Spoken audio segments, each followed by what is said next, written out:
OnePlus, one of those brands that doesn't get enough credit for what they are doing with their phones. And while some critics are correct about it, a lot of critics are honestly wrong about the phone itself. Either way, this is my full review of the OnePlus 11 and let's discuss what I think about it in general. So to begin with, one of the biggest complaints about the phone itself, most of the time that you will see online, is the software experience. So let's discuss what I think about the software on the OnePlus 11. So, software. Just like many brands, OnePlus comes with their own skin on top of Android. And I had a conversation with some longtime fans of OnePlus and their view on what is happening with OnePlus in terms of software. And they have a very deep connection with Cygen. But I think it's more than just that, based on the conversation that I had. We all know OnePlus started out as a small company. This led to OnePlus having the possibility to directly listen to their consumers and feedback. However, it is never sustainable like that. And OnePlus simply had to grow, and that growth led to OnePlus infusing a bit of ColorOS, now having of course Oxygen OS. Now from the get-go, I am not a long-term user, where I started with for instance the OnePlus 1 or the OnePlus 2.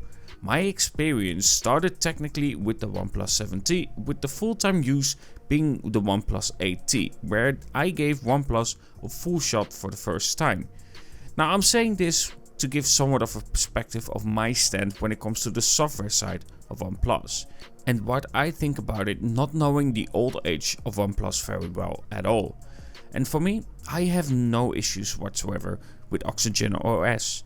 I look at software and see if it runs well, if we have features that I care about, like a known gallery app, because I genuinely hate how cluttered and messy Google Photos is for me. I love to have that own gallery app, and just in general how updates are for long-term use. And now OnePlus will provide you with 4 years of major upgrades and 5 years of security updates. And that longevity of a phone is great to see. Having those amounts of updates is good, even if it does take a little bit longer, because yes, OnePlus isn't the fastest at it.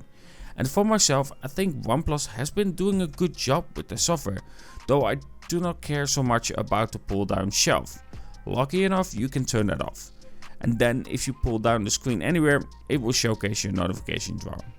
So while I understand the nostalgia and of course the feel that you have with it, with the direct connection with OnePlus from the past, it's simply not good for the long run, even more so with so much more competition these days. For myself, I will say that the software side of OnePlus has been excellent for me, and I have little to complain about their software experience overall. In terms of audio quality, it is great. People hear me properly, but also I can hear them very well. In terms of music and audio quality in general, it is also excellent. That comes via the speakers themselves. Again, I don't think they're necessarily the best, but they are great. Here a sample, but do keep in mind this is recorded with a microphone, so it will sound a little bit different in reality, of course, when you are using the phone yourself.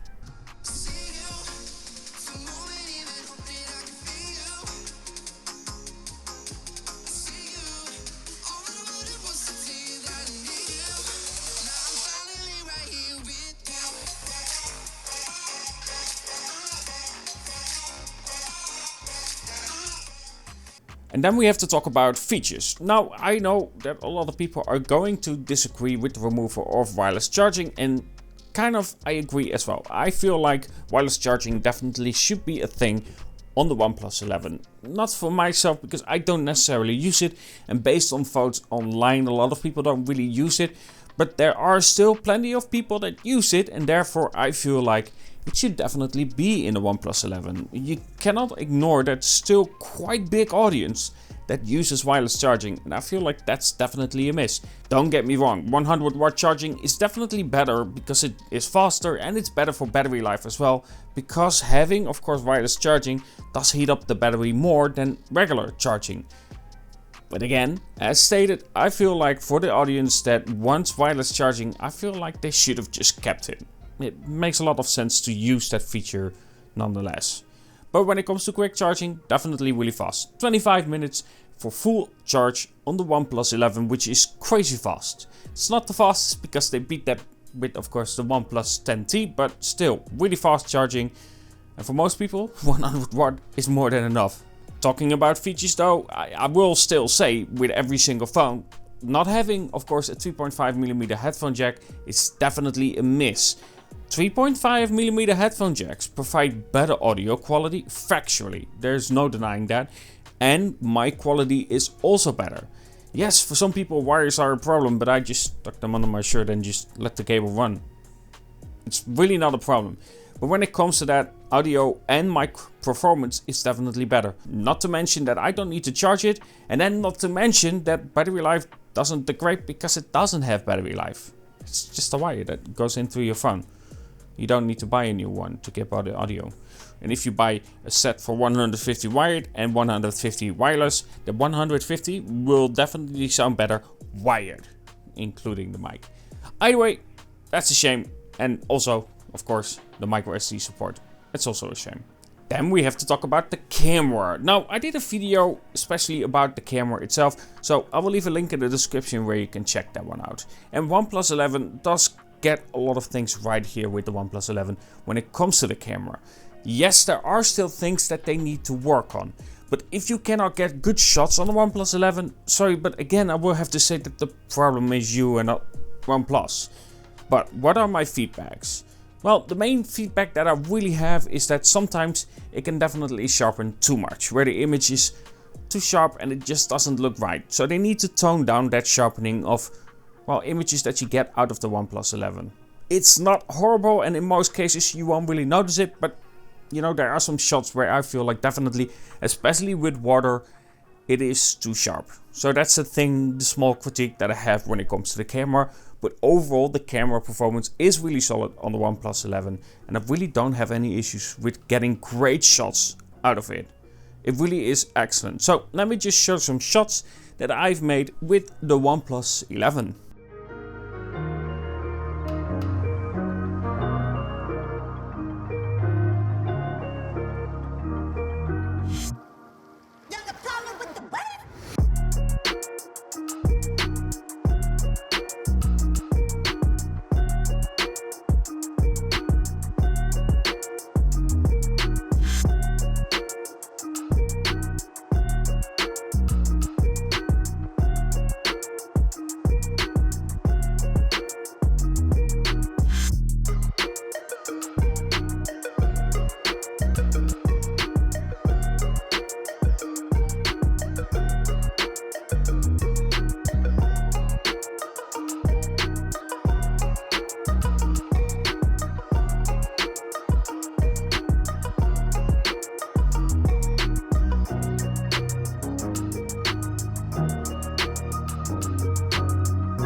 Alright, recording in 4K.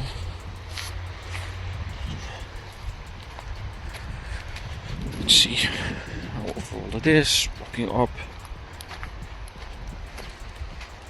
Yeah, it's bad weather, so really cannot do much with dynamic range testing and so on. And of course, recording in useless 8K. The phone itself, it seems quite jittery. But again, that could be the phone itself.